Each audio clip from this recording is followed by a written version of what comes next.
जय माता दी। प्रिय भक्तजनों, आज हम मां स्कंद माता की दिव्य, विस्तृत और भावपूर्ण कथा सुनने के लिए एकत्र हुए हैं। ये कथा मातृत्व की करुणा, देवता दानवों के संघर्ष, तपस्वियों की रक्षा और भक्तों के कल्याण की अमूल्य झांकी है। माता स्कंद माता केवल शक्ति की प्रतिमूर्ति ही नहीं, वे करुणा, विवेक और मोक्ष की ज्योति भी हैं। उनका रूप हमें ये संदेश देता है कि स्नेह, त्याग और धर्म के मार्ग पर चलकर जीवन को महान बनाया जा सकता है। प्राचीन काल में जब तीनों लोग असुरों के संकट से पीड़ित हो उठे थे, तब देवताओं ने भगवान शिव और मां पार्वती की शरण ली। तारकासुर जैसे महाबली असुर ने ब्रह्मा से ऐसा वरदान प्राप्त किया था कि उसका वध केवल भगवान शिव के पुत्र द्वारा ही संभव था। देवताओं के लिए ये परिस्थिति अत्यंत कठिन हो गई। भगवान शिव उस समय गहन समाधि में थे और समाधि भंग करने का साहस किसी देवता में नहीं था।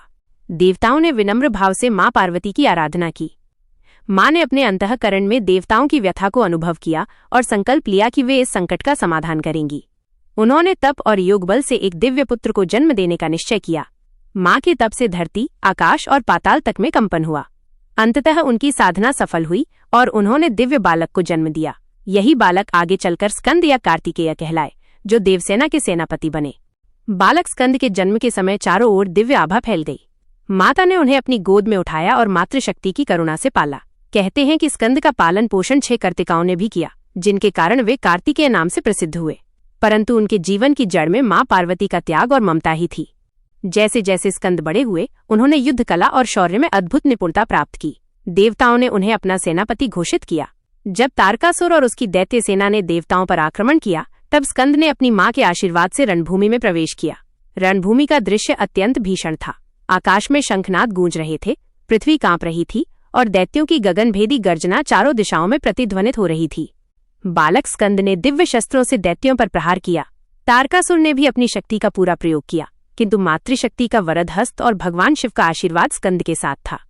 अंततः भीषण युद्ध के बाद स्कंद ने तारकासुर का वध किया और देवताओं को आतंक से मुक्त कराया। तभी से वे देवसेनापति कहलाए और माता पार्वती स्कंद माता के रूप में पूजित हुईं। मां स्कंद माता का स्वरूप अत्यंत करुणामयी और मनोहारी है।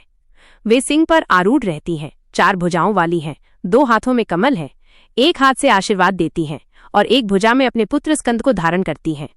उनका यह स्वरूप हमें संदेश देता है कि मातृत्व केवल पुत्र की रक्षा तक सीमित नहीं है, वो संपूर्ण सृष्टि के कल्याण का संकल्प है।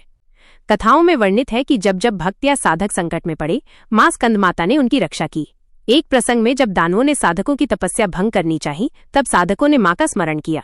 उसी क्षण माता सिंह पर सवार होकर प्रकट हुई और दैत्यों का नाश कर दिया।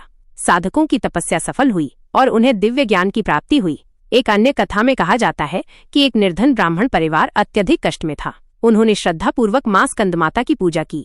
शीघ्र ही उनके जीवन से कष्ट दूर हो गए और परिवार सुख समृद्धि से भर उठा। ये प्रसंग स्पष्ट करता है कि मां अपने भक्तों को कभी निराश नहीं करती। मां की उपासना से भक्त के जीवन में न केवल सांसारिक सुख और समृद्धि आती है, बल्कि आत्मिक शांति और मोक्ष का मार्ग भी प्रशस्त होता है। उनकी कृपा से साधक का मन निर्मल होता है और उसके हृदय में दया, करुणा और सहनशीलता का उदय होता है। मां स्कंद माता की कथा केवल युद्ध और विजय की ही नहीं, बल्कि मातृत्व और करुणा की भी है। वे जिस प्रकार अपने पुत्र स्कंद को स्नेह से पालती हैं, उसी प्रकार अपने सभी भक्तों की रक्षा और पालन करती हैं। नवरात्रि के 5वें दिन उनकी उपासना विशेष फलदायी होती है। भक्त यदि निष्काम भाव से श्रद्धा और विश्वास के साथ उनकी आराधना करता है, तो उसे अपार सुख, ज्ञान और मोक्ष की प्राप्ति होती है। अतः प्रिय भक्तजन, हम सब मिलकर मां स्कंद माता के चरणों में नतमस्तक हों और उनसे प्रार्थना करें कि वे हमारे जीवन से अज्ञान, दुख और भय का नाश करें तथा धर्म, भक्ति और शक्ति का वरदान दें। जय माता दी।